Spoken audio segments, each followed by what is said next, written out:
How in the hell is everybody doing? Man Cave Sports back here with a special edition of Hungry Like the Wolves uh, playoff game, uh, post game for playoff game one between the Timberwolves and the Lakers last night. A game that saw the Timberwolves win by 117 to 95 in for the most part, a lopsided game. They did come out of the gates down in the first. Luka Doncic was hitting some step backs, making some buckets, etc. And the Timberwolves seemed a bit confused on defense, but nonetheless, very good quarters 2 to 4, and they come out with the victory. Somewhat surprising to a lot of the national pundits, Lakers fans, but I don't know that was horribly surprising to this group right here. I think all of us, well, with the exception of Mr. Naughton, who said if they win game one, he would predict that they win the series. So very important win and great game to watch if you're a Timberwolves fan. So I'll run around the room here and just talk a little bit. I know, Steve, you're kind of one of our defensive gurus and a coach yourself. Talk about the adjustments that they made, because the defense did seem a little clunky in that first quarter, and then they seemed to make the adjustments. And then I thought the defense quarters 2 through 4 were exceptional. Talk about the defense from last night a little. Yeah, I think they started off a little slow, a little lead foot, but then they second quarter they came out with more fire. And I think one of the big things that they did is they really kind of, if Luka's going to score, Luka's going to score. They're going to let him do that, but they shut down, kind of like how they handle Jokic, right? Same thing with Jokic. Jokic went off for 61 against us the other, was it 2 weeks ago or whatever? They lost, right? We beat them because Jokic, yeah, he got his points, but we insulated around him. So then it's like, all right, this guy might get his points, but we're going to get you tired. You're going to have to work for it. You're not going to be able to pass out of it. And we got him tired out. I think that the switching and the physicality that we played with against LeBron and everybody else, we made them play damn near 94 feet every time. They're bringing the ball down the court. We're going to get on them. We know they don't have a deep bench. And the best way to handle that is to make them work the entire way down the floor. Don't give up the fast break. You got to hustle back. So I think the adjustments that we made, the double switching that we were doing, that the communication for some of that was just beautiful. They'd switch. The Lakers would try to get us to switch to get their favorable matchups, and you see that double switch right back on the defense when you see those guys pop back and forth. I like the way they handled Conley, where they had Conley on Hayes there for a while. And then they'd flip into a zone behind him to help him out. And then when Hayes came out, then they would rotate Conley back onto one of the off guards. And I thought that was pretty, I like how they did that, because then that kept the pressure on, Rudy, Rudy being back, able to help out with the switches on the different defenders and stuff. So, when they were doing the different switches, trying to get LeBron a favorable matchup. So that was an interesting twist. At first, I thought maybe it was a problem. Like, why is Conley on the center? And you saw it repeatedly. I'm like, okay, got it. And then I was reading stuff today that I'm like, where Finch was talking about that, where they did that on purpose. So I think the energy that we played with, the pressure, the physicality was really good. But the big thing was the communication on defense, being able to switch. We didn't let the Lakers get into where they wanted to switch. And we said, if Luka's going to beat us, he's got to do it on his own. We weren't going to let him, that's fine. We'll build a wall around him. You get your 37 points. That's great. But we blew you up by 22. Yeah. Agreed. Ramon. Yes. Anthony Edwards. We know he tends to step his game up come playoff time. And one of the big things I think the fans have wanted, and even the pundits have discussed, is just his ability to lead. He's young, 23 still. I think he'll be 24 in August, but the maturation of his game. And last night, I thought we saw that he didn't have the greatest shooting night. However, just the way he set up his teammates, the trust he had in his teammates. Yeah. Talk a little bit about Ant's performance, because as good as he was last night, I think he could play a lot better. But, I mean, he seemed to set the tone. I think he had a turnover. He threw it into the fifth row, like in the first couple minutes of the game. Had no turnovers the rest of the game. Well, I want to just add a quick thing to what Steve was talking about how the Wolves defended Luca. Luca had 1 assist last night. Just want to put that in there. 5 turnovers. Anthony Edwards, 9 assists, 1 turnover. That's freaking shocking to me, considering how turnover prone Anthony Edwards has been. Even when he's trying to make the right plays, he often forces passes, loses focus, and he seems to usually be in that 3 to 5, maybe even 6 turnover number. 1 turnover against a defense that was had a week to prepare for him. And he was one thing that I noticed he was doing is that it seemed like a few times he would drive in, he'd be get to about the elbow, and someone would come to help, and then he'd kick it to the top of the key to Julius Randle, to I think Jaden a couple times, to Naz Reid, who was insane last night. And they were hitting shots to their credit, but they were wide open shots. So he seemed to really come in prepared. He's clearly watching a lot of film and trying to understand these defenses' tendencies. And he just looked locked and loaded. Sure, his overall shooting wasn't great. I don't think he finished around the rim that well. Overall, 8 for 22 shooting, which isn't great, but 4 for 9 from three, which is very nice. But his playmaking for others was just off the charts. And I mean, again, 9-to-1 assist to turnover ratio. And then on the flip side, their star guy, 1-to-5 assist to turnover ratio for Luca. And I mean, LeBron, he only had 3 assists, I think, too, and he averages about 8. So the Wolves, I mean, just and 10 turnovers overall for the team. That's really impressive for the Wolves. So kudos to Ant for leading him down that path, and then kudos to the rest of the team. Although, gotta say it, guys, Julius Randle, my X factor, 7 of those 10 turnovers. So, but man, Edwards, talk about a mature floor game. All right, and you hit on it a little bit with Nas, but Brian, I'm going to let you talk about Nas and Jaden's performance last night because they were obviously the stars of the game, along with Ant. But I think Jaden McDaniel, if you had to give out an MVP last night, I don't know how you wouldn't be able to give it to Jaden McDaniels. Talk about Well, Jaden and Nas.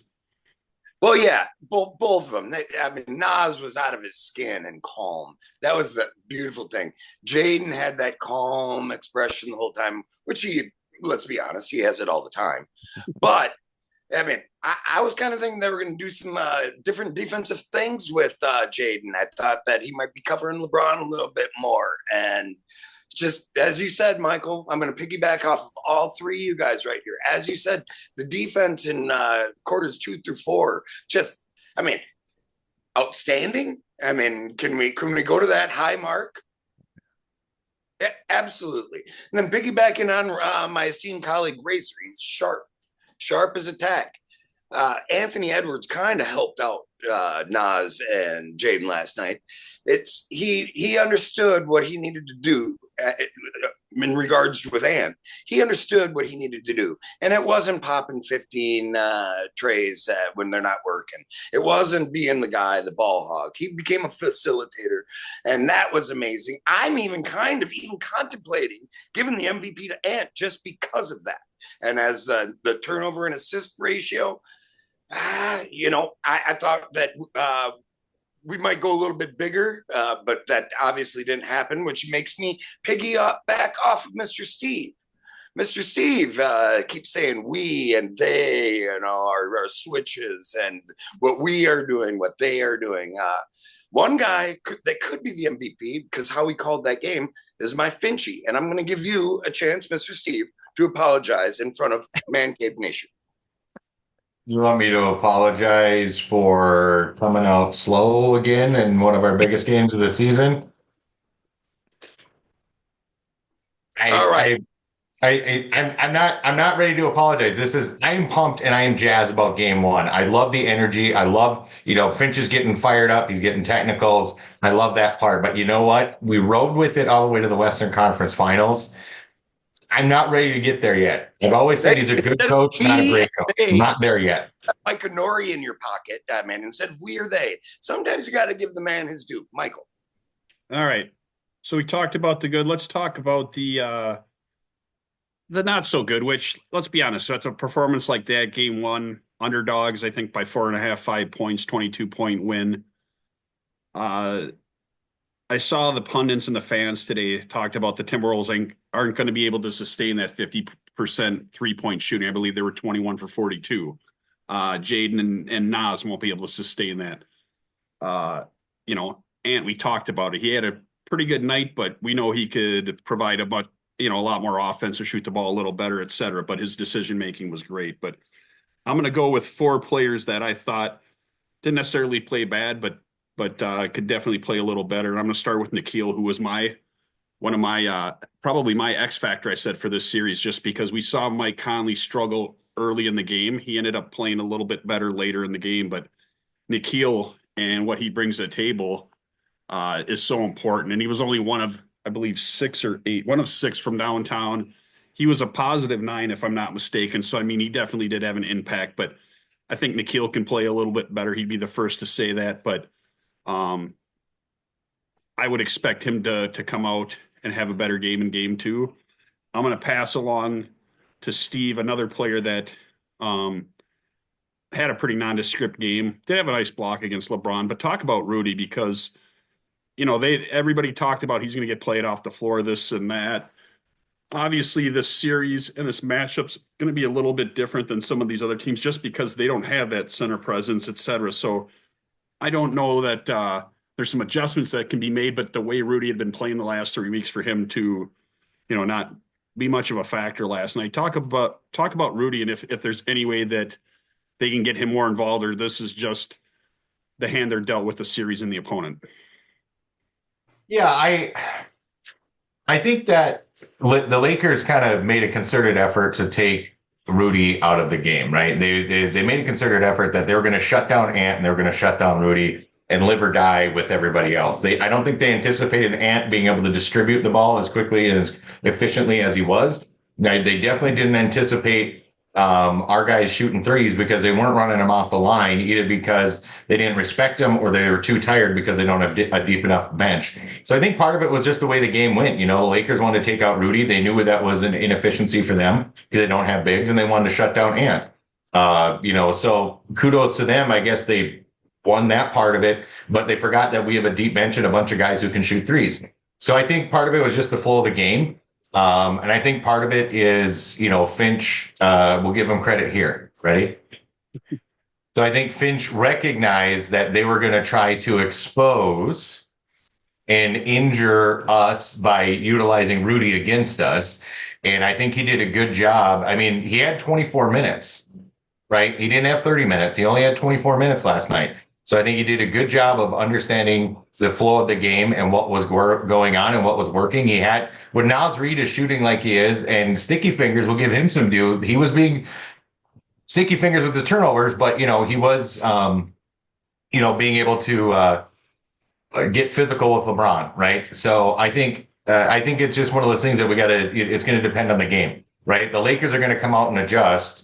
And so game two, we might see a much bigger Ant Rudy connection because now they're going to have to respect the 3-point line a little bit more. So I think we'll see a little bit more from Rudy as this goes on. He did have 6 boards, highlight block against LeBron, which still being quiet by the NBA. They don't want to say that Rudy blocked LeBron. They're like, Rudy with a block, and they won't say who it is, but whatever. So yeah, Rudy, I think it was just partly because of the game, partly because of the game plan. But I expect that we'll see bigger things from him as the series goes on. All right. We touched a little bit on Jules, and I know, Ramon, you brought him up last, so I'm going to give him to you because I thought he had a good game. I didn't realize the extent of the turnovers and that he had the bulk of them. I guess, I recall it during the game, but I didn't realize that number of 7, which is rather high. But seems like offensively he did well. He seemed to play defense and body up on LeBron well. Talk about his performance. And I don't know offensively if he can play much better than he did last night. I thought he was fine there, but just the turnovers, is that something that you think he can clean up going into the rest of the series? I mean, I think Julius is always going to be a pretty high turnover guy. I mean, the best version of him, he's going to still turn the ball over. But I think we got to look at his efficiency otherwise. Going into the playoffs, career field goal percentage of 35%, 3-point shooting percentage of about 25%. But last night, 6 for 11 overall, 4 for 6 from three. And I mean, 5 rebounds, not great, 5 assists, well done. But I think, as Steve said, the physicality that he brought was huge. I mean, even when LeBron would strip him, even when LeBron, I think, even swatted him, he had to like bang with Randall. And those kinds of things can wear a guy down.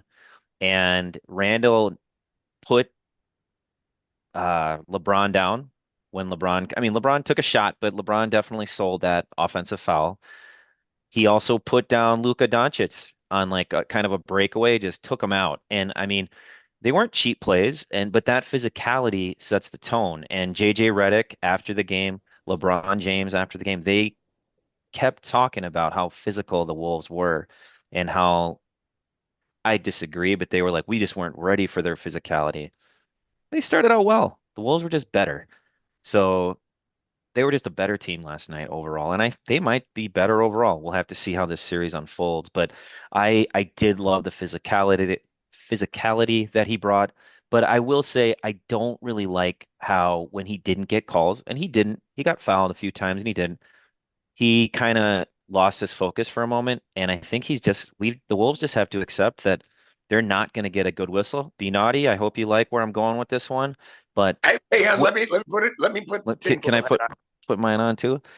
21 fouls called on the Wolves, 10 to the Lakers. And I think they didn't get called for their first one until 20 minutes into the game. Yeah. And again, maybe their technique is better, but I mean, it just looked like they're allowed to push, shove, but they get the touch fouls. And I know LeBron got fouled on a 3-point shot late in the game, but the game was already over. They didn't call it. That was the one time where I was like, oh, they didn't get a call there. But that's the Laker whistle, and I would like to see Randall just kind of play through it and just keep fighting through it. And yeah, let the ref know, but just stay focused. Let Finchie do that type of fighting. And real quick, just wanted to throw this out there. Speaking of physical play, Vando used to be one of my favorite players, but now he's just become that dude that's just trying to start crap. Like Patrick. he's like trying to become like a Patrick Beverly. He was trying to start stuff with Julius for quite a while in that game, and then finally Julius retaliated and got that technical. Very frustrating. But Julius got to clean up the turnovers, got to stop the complaining. But damn, he shot well, and that was huge. All right, I agree. I agree. And yeah, the whistles we could talk about all day. I think it was Rudy's second fall where Luca threw his shoulder into him, and I was like, really? But nonetheless, the good thing is the officiating had zero impact on the game, in my opinion. I mean, Yep. it was an interesting whistle, but I'm just glad there were no calls that really swung the balance of the game. Last person we will talk about that played decently, could but probably play a little bit better, particularly from downtown. He hit a nice one. Was it right at the end of the half? But Dante, I thought Dante had an okay game. If you look at his numbers, they're okay. They're not sparkling. But Brian, talk about Dante, because I think Dante could play better than what we saw last night as well. Well, I still got to go with my tinfoil hat still on, and it's not tight, Steve. I loosened it up. I still got to be on those fouls. I mean, Michael was saying that they were inconsequential of the number of whistles that went for them and the numbers of we were just flat out better. If that would have been a closer game, man, I might even be fitting Mr. Steve with a 8.25 tinfoil hat. I mean, I might even be doing that. But as far as Dante goes, it's his first playoff game with us. The guy's always moving. I'm just absolutely just pumped about that. He's always moving. He's always trying to get involved in the play. Always kind of Finchie's point man on it. And he's hit the third most threes in the since he came back from his injuries. That's the last guy I'm gonna worry about. He's hard nosed. He knows how to play D. He knows how to get his shots. Dante will have a better game the next one. All right, we have a special guest joining us. Hopefully, he gets on camera here in a minute. Big G. Big G in the Gary, house. Gentlemen, Timberwolves. what's up, let's man? go. We're actually still in our Timberwolves one, but hey, we know you were watching last night, so we'll get in the mix here. Oh, I was all on it, baby. All right, all right. Let me move along to let's talk about the Lakers a little bit. We talked about what the Wolves did and even didn't do, but and I'm going to switch it up a little bit because my screen has changed. I'm going to go to you first, Ramon. Talk about, we talked about Luka's performance. Talk about LeBron's performance because I believe he had 19 points. Didn't really seem to get into a rhythm there. I noticed, I don't know how many minutes he played, but he seemed to be getting not nearly as many minutes as Luka did, et cetera. And I guess I'd have to look at the numbers to validate that. But talk about LeBron's performance. I really thought that he wasn't much of a factor. He really didn't score much in the first half. Picked it up a little bit towards later in the game, but my assumption is at some juncture in this series could be game 2 on Tuesday. We'll definitely see a lot more out of LeBron. I mean, it's incredible what this dude is doing at the age of 40. He's still a player that you have to put your A-level defenders on. Thankfully, the Wolves have a lot of A-level defenders. He had 19, as you said, played 36 minutes, 8 for 18, so his efficiency wasn't great. He was 1 for 5 from 3. And I think a big stat here is he only got to the free throw line twice. He hit both of them, but the Wolves did a great job of defending him without fouling. And he was trying to get to the line and trying to sell fouls, but he wasn't getting those calls. I mean, he was getting the calls, but he wasn't getting to the line. But I think I touched on it earlier. I think one of the biggest stats, same thing about Luka, was that LeBron James, who's one of the great playmakers to have ever played this game, one of the smartest players to ever play this game, he had 3 assists, 4 turnovers. So if you look at that, both him and Luka combined for 4 assists and 9 turnovers. I mean, what a defensive performance by the Wolves to keep them from playmaking for others. And then not the Wolves, the Lakers playmakers just came up short. Their bench scored a combined 8 points. The Wolves bench scored 39 points altogether. What a massive advantage that we talked about. But when you heard I think the national pundits talk, they didn't say a whole lot about the difference in talent from the benches. And the Wolves, I mean, do they have the best bench in the league? I think so. If not the best, it's one of the top 3. So LeBron, again, amazing what he's doing at the age of 40, but 1 of 5 from 3, 2 free throw attempts, 3 assists. That's 4 turnovers. The Wolves did a great job on him. And if that kind of stat line continues, the Wolves are going to probably end this series quickly. All right. All week as leading up to game 1, we heard about that three-headed monster that the Lakers have, Luka, LeBron, and Austin Reeves. I got to be honest with you. We didn't see that this performance by Austin Reeves last night. I believe he didn't shoot too horribly from downtown, but 5 of 13. Definitely he had 3 turnovers. He was a neg 25, and let's be honest, we talked about this in the preview show. Just the lack of defense by the Lakers, and I thought it was pretty glaring with Reeves. Gary, talk a little bit about what you saw from Reeves last night because I think he'll shoot a little better. He'll have a better than the 16-point performance that he did last night. There's going to be a game in this series, hopefully not Tuesday. Might be game 3, 4, 5, whatever, where he's probably going to put up 30 points. But talk about Reeves' performance last night because he was pretty much a non-factor, even though his numbers weren't horrendous. I just defensively, he was non-existent. I think the problem last night was you look at Luka taking over that game, right? Luka still gets 37, but when Luka takes over that game and isolates that game to where he's just taking that ball up north and going right to the hole, those kickouts to Austin Reeves weren't going there. So he's not getting started early. Bulk of Austin Reeves' work came in late in the game. When they're up by down by 20 points, he's getting those open 3 looks. Those were when the bulk of his points came. They weren't spreading that ball around. So if he's not getting a chance to just take that ball and shoot, he's not getting started. You don't get started early, you get in that funk, right? It's kind of like LeBron had that same kind of game last night, in my opinion. he didn't get a chance to get into that game until late. LeBron's first half was atrocious. 2 points. Austin Reeves' first half was atrocious. They didn't get into that game fast enough. Luka's was fine because Luka took the ball over. If Austin Reeves isn't getting that shooter's mentality where he can just start pounding away a little bit and getting some of those points going early, it makes for a long day. And I just feel like he didn't have enough opportunities early to get warmed up enough to be confident in that game. But late, when the game's out of hand, yeah, he got points. He scored those threes. A lot of the bulk of those threes came in that late third, early fourth.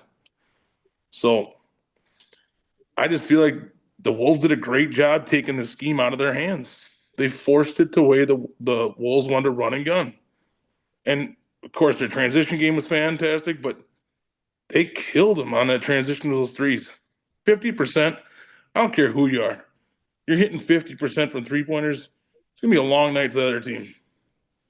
Yeah, no doubt. They set the record for I don't even know what the previous one was, but most threes in a game for the Wolves in playoff history for their franchise, 21. So Yeah. Steve, talk a little bit about Hayes and Hachimura. I know Hachimura hit 2 early threes, so I was getting a little bit nervous about him getting cooking, but then yeah, he was pretty much a non-factor. I think they were both in the first quarter, but I don't even know that I saw him again, or he had zero impact after the first quarter. And then Hayes, I mean, what did he play? 8 minutes? I Yep. mean, does Hayes even start Tuesday?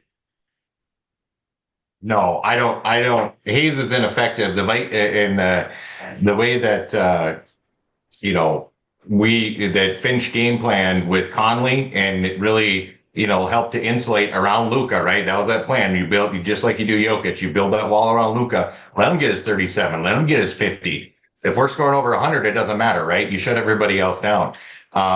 Yeah, Hayes is non-existent. 0 for 2, 8 minutes. He might as well been out there in garbage time. He was nothing, no factor, zero. Hachimura, you mean Mr. Hachimomo on skates there when Ants set him down with the killer crossover there? Yeah, Hachimura, for as much as he can be a factor at times in different games, especially when Luka and LeBron are making plays, he benefits from getting dunks. He benefits from popping some threes when you've got Luka and LeBron being able to distribute and be able to make some paint points. He wasn't really. He had what, 5 rebounds total. That's it. He didn't get, he's not getting the putbacks. He's not getting any, So we effectively took those 2 guys out of the game. I mean, yeah, Hachimura played a lot of minutes, but he wasn't, 9 points. We took 2 of their starters basically. One starter we made him take off the court, and the other starter was completely ineffective. He was just a body, right? He's just a dude on there. So, yeah, I know. It was. I think that was brilliant by us to. Like I said, we insulate around Luka, which shut everybody else down. So yeah, Hayes, I don't know that they're going to start him because I don't know that they can, especially if we come out and running and gunning. He's of no value at that point in time. So, and Hachimura, if you play him 36 minutes, like you play him that many minutes, you're not getting that many points. He's day to day with a knee injury, anyways. I think we're going to see probably, and part of the reason we saw a lot more Vando was, they tried to go hockey on us and, lay the wood to us and get us out of our game a little bit there. But, yeah, Hayes, I don't expect to see a lot from in this series, and Hachimura we'll see if he can survive the series because that many minutes, that physical, not getting points, he's going to get frustrated. He's going to get hurt. Yeah, and I'm not sure who they'll bring in. I mean, it looked like they were running 8 deep, similar to us. Finney Smith, Vando, who was pretty ineffective last night, and then Gabe Vincent had a pretty quiet night as well. So, I mean, I don't know where they expect to get any offense from off of that bench where, I mean, let's be honest, the Timberwolves, Nas, had a spectacular game. Nikhil was solid.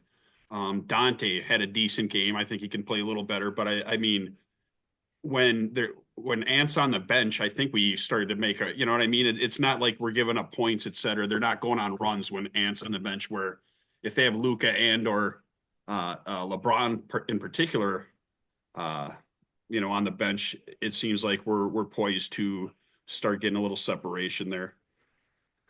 All right, I see we got Mr. Naughton back. I'm back. back. It's thunderstorming here in lovely town of St. Paul. Okay. Well, you'll be just fine. All right. Well, let's move along then. I just want to I wrote down 5 plays that to me really just defined the game, man, and they were awesome. They were awesome to watch again today. So I'm just going to give each of you one of them. I'm going to start with you, Steve, now because the rotation is mixed up a little bit again. But talk about Ant's step back three on Luka, where he gave him the old Spider-Man afterwards. I think it was in the third quarter with about 5 minutes left, and I mean, it's very similar to his chest thumping and talking to KD, and I think it was game 2 last year, the first round. But I mean, it's one of those moments where you're going to see the picture again probably for years. Now, could it come back and bite Ant in the ass? Let's hope not. But did he done piss Luke off? I guess we'll find out Tuesday. But I thought it was just a very cool moment with the ascension of Ant. Yeah, I thought I like the way that play set up too, because it was one of those plays that Luka actually tried to play defense, right? So they made the Wolves did a good job that basically anybody who had Luka on them, they were the ones that were coming up and setting the pick for Ant. So they kept doing that. And so I don't know how many possessions in a row Luka ended up trying to guard Ant. And on this particular possession, Luka tried to guard him. He got his hand up. Ant gave it up to Nikhil. I think it was Nikhil. Nikhil kicked it right back to him, and Ant just drilled it right in his face.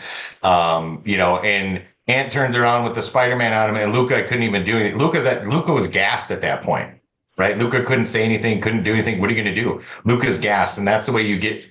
We play high tempo, we play high speed. LeBron can't stick up with it because he's 40, right? God bless the man. He, 40 years old. I couldn't do it, but and Luka's out too out of shape. So I think that was very demoralizing, and that really pulled something out. Luka was actually trying to play defense.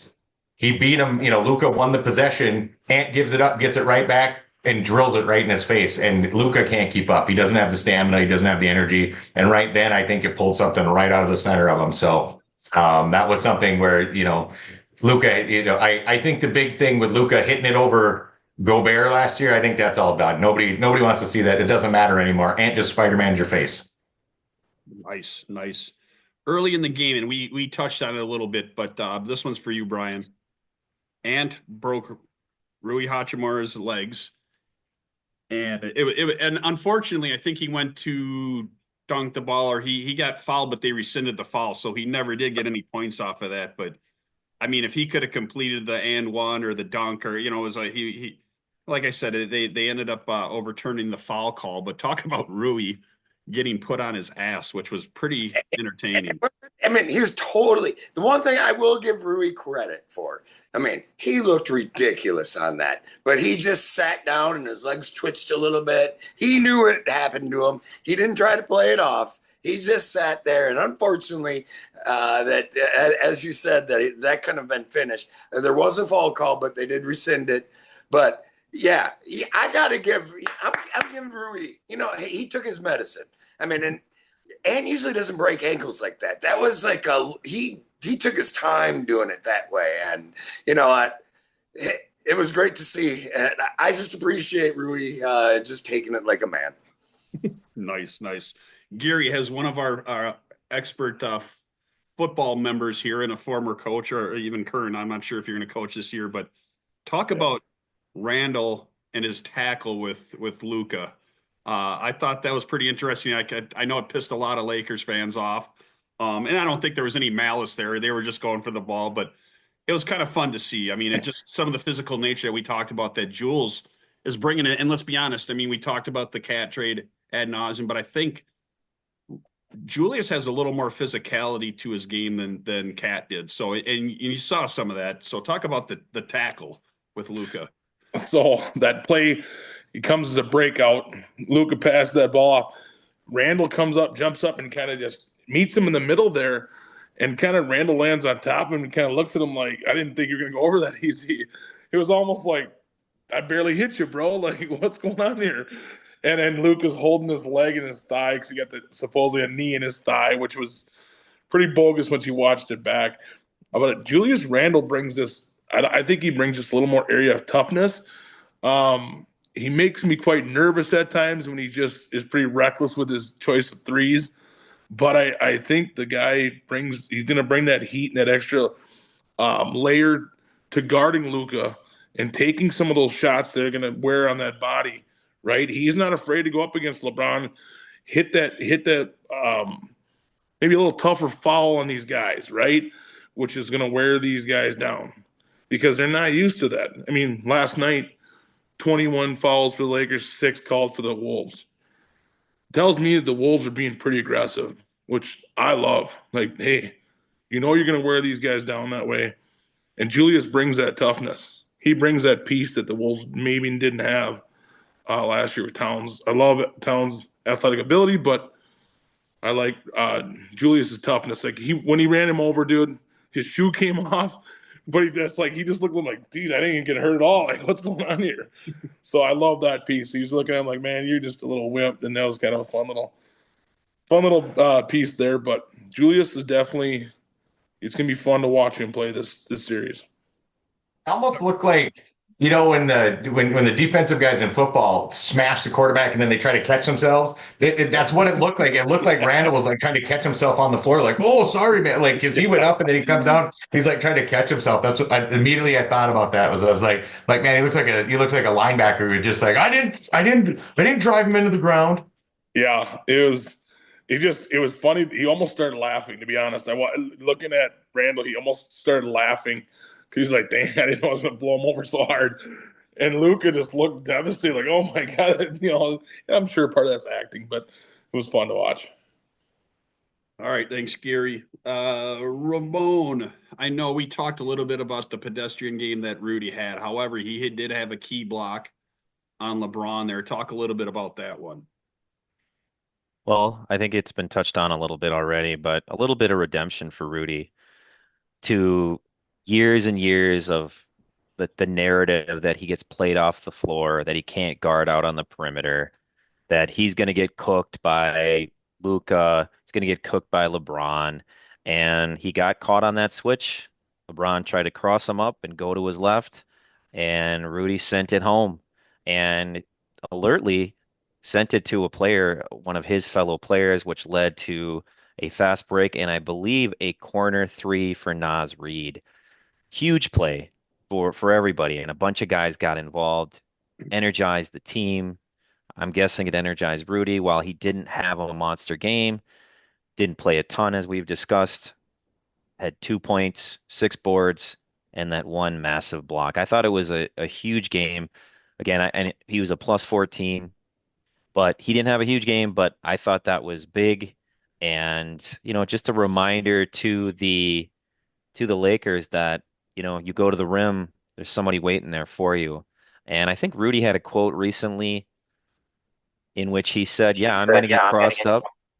I'm going to, guys are going to hit step backs on me.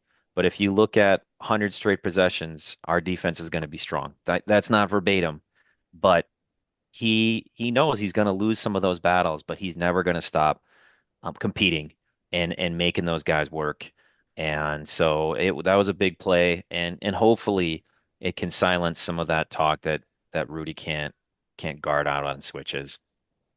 Yeah, yeah, no, and like I said, there were a handful. My favorite one, and there was like we all mentioned them. This one, I believe it was late in the third, maybe, but anyways, Luka tried to throw the ball off of Jaden. Jaden came down the court, found Ant in the corner, and Ant had all day to shoot. And if you watch the replay today, I didn't notice this last night, but I watched the replay today. The minute that Jaden passed it to him, he turned around. Him and Nas turned around before Ant, or as Ant was taking the shot and just started heading down the court. And I think Jaden did something like this before the ball even went through the net. And go watch the clip today if you haven't seen it. I didn't notice it last night, but it was phenomenal. You know what I mean? That's how much confidence Jaden had that Ant was going to hit it. It was similar shot to the game 7 one that was kind of the nail in the coffin against Denver. It was wide open Ant over there, nothing but net. But I thought it was just a cool moment and just cool to see Nas and Jaden so confident that Ant was going to hit that open three. All right, last business of order. The Lakers are pissed. Their fans are pissed. We got a game here again in 2 nights against them. what do the Timberwolves have to do? I mean, let's be honest, everybody, I think even on this panel, hey, you want to win 1 out of 2, preferably game 1, but your main goal is always to steal that home court advantage in those first 2 games of the series. They did that. So what do the Wolves need to be nervous about on Tuesday? Because my assumption is it'll be very difficult for them to, walk over them like they did last night. I don't know that that's going to happen again, at least not in game 2. I think the Lakers are definitely going to perform better. I think some of the Timberwolves that we talked about earlier could perform better as well. But Steve, what are you looking forward to on Tuesday? I think we're going to see on Tuesday probably the best shot the Lakers can take. Right? They got embarrassed on their home court. Everybody's riding them. Everybody's talking about Luka hitting that step back, everything else. Everybody's all over the Lakers, and the Timberwolves came out and punched them square in the mouth. So I think we're going to get the best shot that the Lakers can throw us. JJ is going to cook up whatever he can in his offensive playbook and his defensive playbook to get that team ready. But the reality is this: if the Timberwolves, and it's been this way the whole season, they come out with energy. They play with high tempo. They can run anybody off the court. They've got too deep a bench. You can't keep up with that. They can, like Finch says, he's basically got 8 starters, right? He's got 8 starters essentially. So you can run these guys off the court. If we come out with high energy and even if we're not hitting threes, right? Even if we fall back to a pedestrian 35% from 3 or something like that, right? Just normal 3-point range. You keep running them like this, you're going to get Luka and you're going to get LeBron tired out. You keep playing that 94 feet of defense, you're going to take them down. So you're ready for that next shot. But again, we just have to keep coming. We have to trust our bench, and you got to play with high energy. We can't come out starting slow because they're going to come out angry. They're going to try to get the crowd behind them and get ready to go. So we got to come out, punch them in the mouth again, high energy, transition game, and just come in waves. Just keep bringing the guys.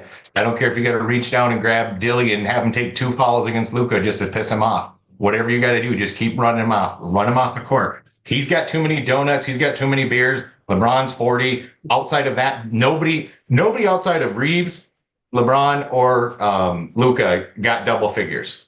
The entire team, they had 3 people getting the double figures. You do that again, that's it. We will take them down. If we beat them again the second game, I think it's a sweep. Ooh, big words, big words. And I do remember last year we were feeling pretty mighty when we went to Denver and won the first 2 and then unfortunately lose the next 3. So, life of a Minnesota sports fan. Brian, what are you looking forward to on Tuesday? Well, I still haven't taken off the hat, Ramon. Razor, it's still on. Thank you. If I'm a betting man, there's no way LeBron on his way out with the new golden boy there. Mr. Steve was talking that we're going to get the Lakers' best shot, and maybe JJ is going to become Dr. James Naismith and come up with these beautiful plays. The one thing I'm terrified of. Loosen the hat. Jeez. I'm just telling you, I'm worrying about that damn refs and Adam Silver game 2. And it's just, if I'm a gambling guy, I like that spread's going to be low. I might be looking at the Lakers getting a gift here. Hopefully not. Hopefully I have hope in humanity that everything isn't rigged. Ramon, a lot of things are rigged though. And this game kind of makes me nervous, but let's see what happens. That's why they played the game, I guess. All right. Gary. They're going to, in my opinion, Lakers are going to bring the ball right to the hole, fast, heavy, and often. It's going to try to get the Wolves in foul trouble early. If they can slow down and dictate what that rotation looks like because of foul trouble, that'll put the Wolves kind of in that back seat of what they want to do. And I'm nervous about LeBron coming and getting – if he gets started early, then we're in for a long night because that takes the pressure off of Luka and makes Luka even more dangerous. So Austin Reeves gets loose. This game really, to me, hinges around LeBron. I really believe that. LeBron had a very bad game the first game. If he gets going at all, it's going to transition to having the Wolves put more pressure on LeBron that loosens up Luka. We can't afford to loosen up Luka. He had 37 in a bad night. I can't imagine what he has when the focus in on Luka. So that second game's crucial to have those T-Wolves stay out of that early foul trouble, in my opinion, so they can do the running and they can play hard on defense. Sounds good. Razor, question for you in addition to just what you're looking forward to on Tuesday. I mean, if they're able to change the flow of the game, a half court game, does that favor the Lakers? It's a good question. I don't know. I mean, the when the Wolves can get set in their defense, I mean, they're hard to handle. I think it really what it comes down to is the Wolves just have to, they can't be overconfident after such a big win. They can't lose their focus. They have to, as Gary said, they have to defend without committing a ton of fouls. I know the foul differential was pretty big, 21-10, but they still, nobody was really in foul trouble. I mean, Randall had four, Edwards had four, but like McDaniels only had three. Naw had two. DiVincenzo had two. So none of our wing defenders really were fouling a whole lot, but the turnovers got to take care of the ball. And I think if they can limit the turnovers, allow themselves to get back and set into their defense and stay focused on that defense, don't get too handsy. I think as we talked about, be physical, but don't be handsy. I think they're going to be just fine. But to me, don't be overconfident. Stay focused, stay calm, which should lead to not fouling a ton and then also not turning the ball over a ton. All right. I'm just looking forward to another exciting evening and having multiple TVs down here so I can watch both the Timberwolves and the Wild on Tuesday night. So it's going to be a banner night. If there's any educators watching this, the kids are going to be a little sluggish at school. Bosses of any of the guys here, we're going to be up late these next couple of weeks, man. All these West Coast start times and stuff. So, but hey, this is what we live for, right? Yes, sir. Yep. All right. Well, with that, gentlemen, I appreciate it. We will definitely do this again this week on the fly, perhaps. Probably get together on Wednesday and rehash game number 2. So, with that, farewell. Appreciate it, and we'll talk to everybody soon.